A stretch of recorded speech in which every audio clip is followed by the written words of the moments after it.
Who was the legendary swordmaker Andrea Ferrara, and what does he have to do with British officers' swords?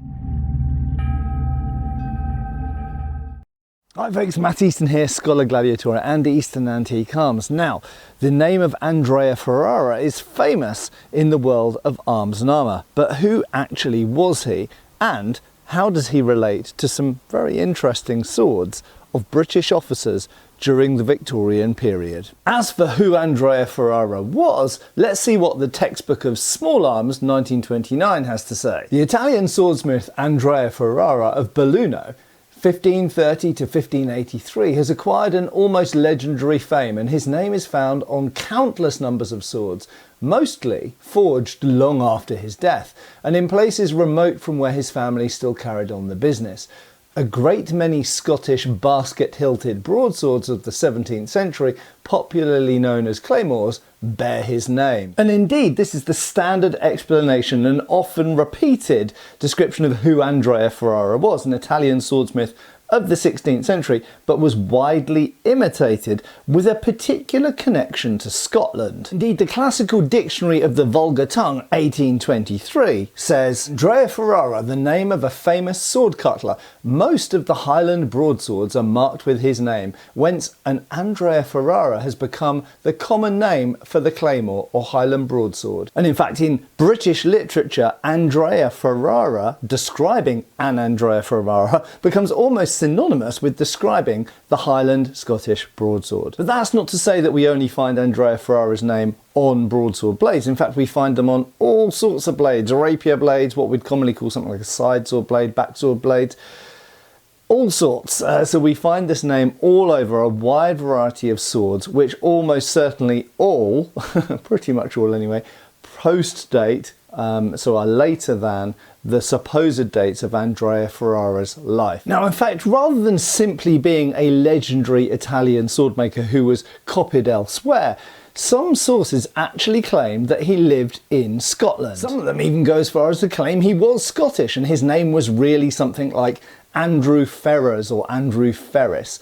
But Sir Walter Scott makes the assertion that he was an Italian swordmaker, indeed Andrea Ferrara of Belluno, who was brought over by James IV of Scotland to teach the swordmakers of Scotland how to make decent sword blades. But what we can say for certain is that after this date, particularly in the 17th and even 18th centuries, many sword blades made in Scotland bore the name of Andrea Ferrara. So it seems very likely to me that the name of Andrea Ferrara, much like other famous names which get plastered on things, it was a sign of quality, perhaps in some cases a way of increasing the value of something for selling it. Charles Fuchs in Sword, Lance and Bayonet makes the assertion that the Andrea Ferrara blades must have been imported to Scotland because he says there's no evidence that he ever lived there. But just to complicate things further, the name of Andrea Ferrara, or indeed other Italian names, are known to have been put on blades by German sword makers and then exported from Germany, Germany being the biggest producer of blades in the 17th and 18th centuries. And in fact, we don't find many sword blades with Andrea Ferrara on them in Italy. So did they come from Italy at all?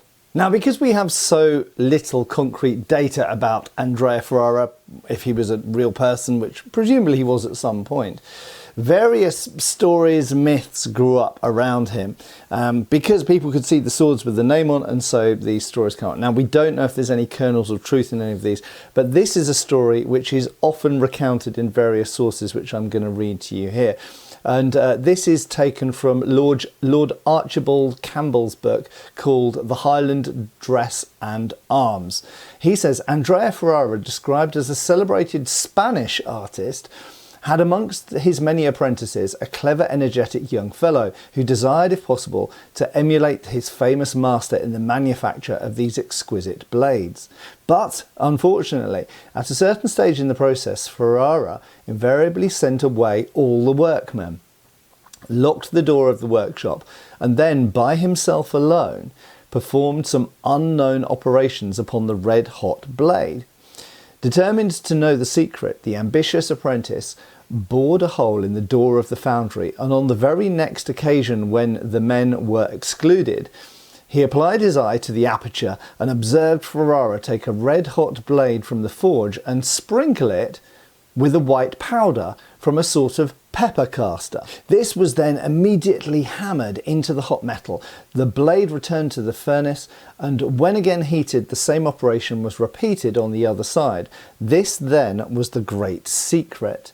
Although the truthful historian forgets to tell us, after all, of what the mysterious powder consisted. However, he had discovered enough to rouse the ungovernable rage and passion of Ferrara, who, on subsequently finding out that his secret had been watched, after bitterly upbraiding the young man for his treachery, struck him a tremendous blow on the head with the heavy hammer that he held in his hand, and killed him on the spot, reminding one somewhat of the tale of the death of the mason's apprentice in Rosslyn Chapel. To avoid the consequences of his murder, Ferrara is said to have fled first to France and thence to Scotland, where he was received into high favour by James V, and ultimately established a manufactory of these celebrated blades in that country. So this is probably the most famous story that we hear about Andrea Ferrara, but we also repeatedly hear the story from various different sources that he lived and worked in Scotland. Did he? We don't really know. Were these sword blades made in Scotland? We don't really know. We do find Andrea Ferrara blades all over Europe. Did they come from Italy? We don't really know. So it's mysterious, but the important thing to know is that Andrea Ferrara blades were known and famed for their toughness, their strength, their hardness, just general great quality. And therefore, they were emulated and undoubtedly we could say faked. So as discussed, the Andrea Ferrara blade was the sort of Rolls Royce, the gold standard for blades. It was the name you wanted to see on your blade in Scotland in the 17th and 18th centuries. However, how does this relate to Victorian officers' swords? Well, there's a few things we've got to bear in mind. First of all, Victorian officers liked their status, okay? They liked to have a show-off piece. But equally, at various points, the Crimean War, the Indian Mutiny, the Sudan Wars, and so on and so forth, people wanted real good quality fighting blades. Now, regular watchers of this channel will know that I specialise my collection in unusual, non-regulation, Victorian era mostly, sometimes Edwardian, fighting swords. So swords which were picked for their particular qualities to somehow be more effective in combat. I'm just going to grab some examples which I've got littered around me here. Some of these have got articles on the Easton Antique Arms website. So here we've got an unusual type of blade known as a Toledo blade. Not because it was made in Toledo, this one's actually made by Henry Wilkinson in London, England. But it's modelled on a type of blade that was popular in the Spanish military in the middle of the 19th century, and it was emulated. This one's straight, some of them are curved, but it's a particular type of blade with double fillers in the base, a very strong base of the blade, completely blunt here, and then double-edged like a broadsword for the end part of the blade. It also incidentally has a non-regulation symmetrical equibalanced, as they call it, steel hilt, and it even has a non-regulation grip and pommel cap at the back, so it's completely non-regulation. But it was made for an officer in 1858 who was almost certainly going off to India at the tail end of the Indian Mutiny. Here we've got a sword that belonged to someone who was in charge of the, essentially he was a colonel in charge of the kind of supply for the army, the British Army in Afghanistan in 1878 to 1880 in that particular campaign. And this has a famous adaptation, a special option known as the patent hilt. So Charles Reeves's patent solid tang or patent solid hilt. This is a Wilkinson, and that was a very popular option. It gives you a stronger tang, a stronger sword. It's otherwise more or less a regulation sword. And here I've got an example, which is a cavalry sword, which has another one of those patent hilts, this time with leather slabs instead of composition, so a full width tang. But this has what's called a scroll hilt guard, which was reckoned to be a particularly strong and protective style guard, and a regulation blade.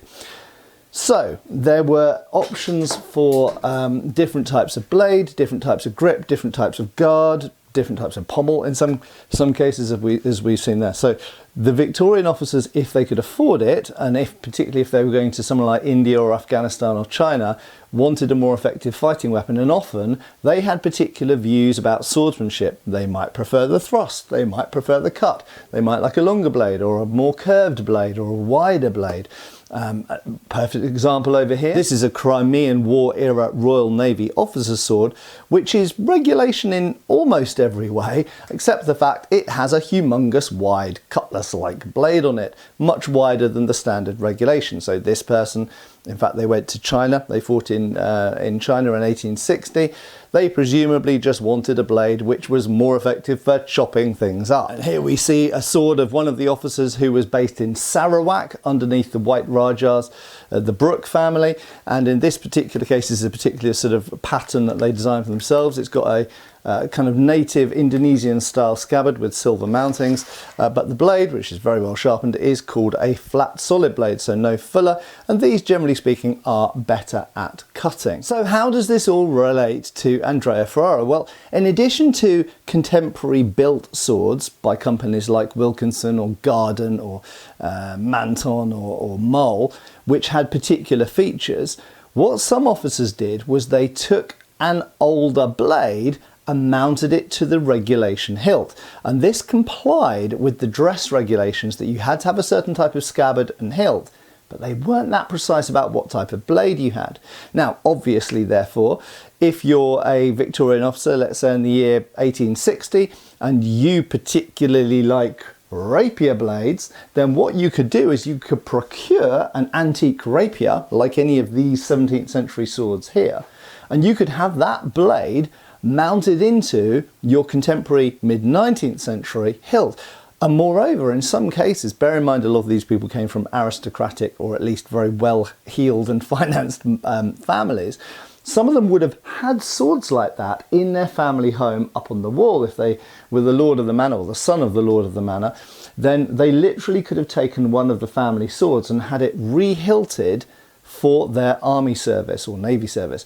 And sometimes this happened. And so what we have here is a wonderful sword. It doesn't belong to me. In fact, it's been sold to a customer of a friend and fellow dealer, Paul Wilcox. Big shout out to Paul for lending this to me for the purposes of making this video. Now, at first sight, the hilt of this in terms of regulation is for a heavy cavalry officer, probably in the mid-Victorian period. It's a little bit difficult to date this one, but probably 1850s, 1860s would be my guess. It's fairly early. Now, there are some non-regulation features around this itself. You'll notice it has a liner in it, which of course gives a bit of extra protection from things coming through the gaps in the guard, but it also sort of pads and protects the hand as well.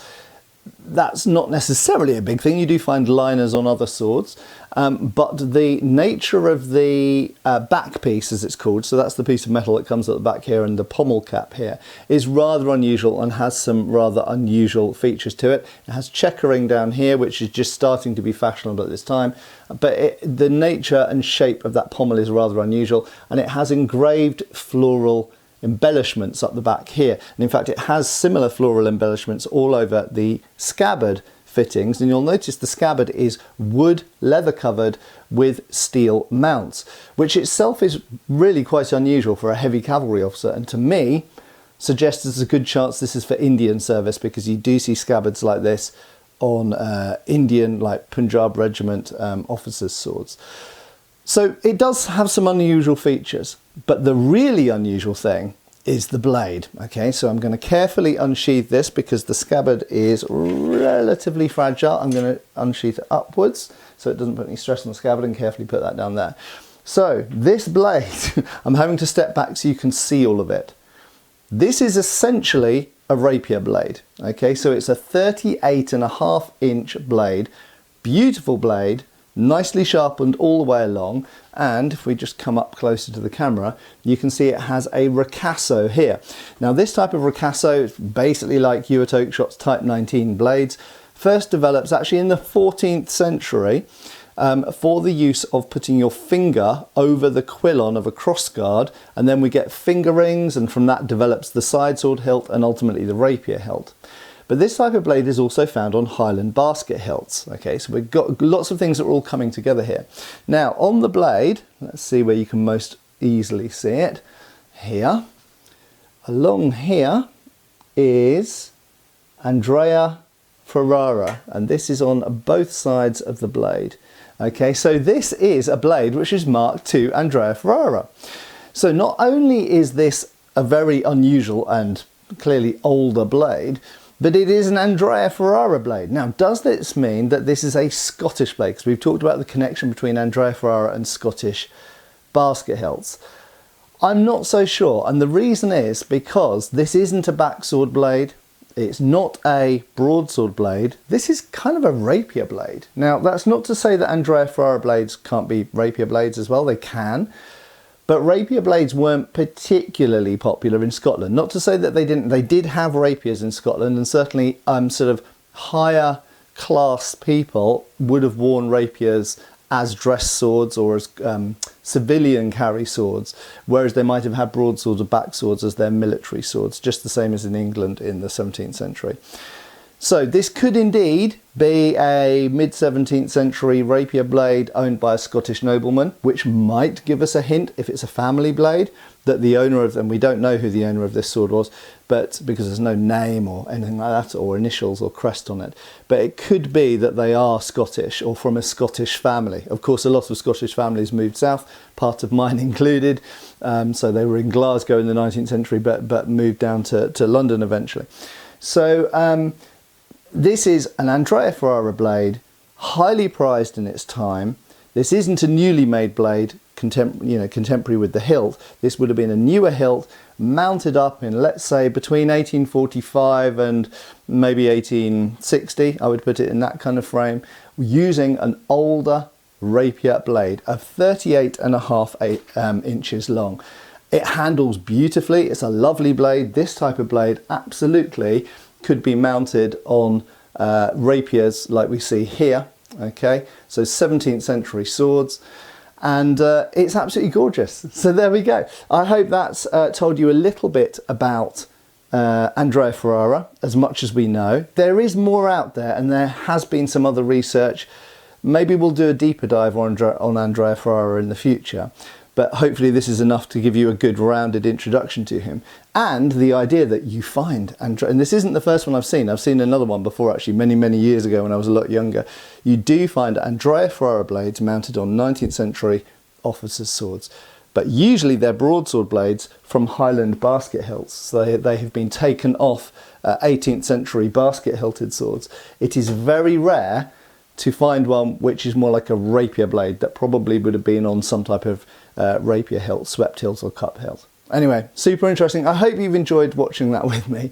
I have of course been Matt Easton, and check out all the links below. Thanks again to Paul Wilcox for lending me this sword, and congratulations to its new owner. I think you've got a lovely piece here. Anyway, thanks a lot for watching, and I'll see you back on the channel really soon. Cheers folks. Thanks for watching. We've got extra videos on Patreon.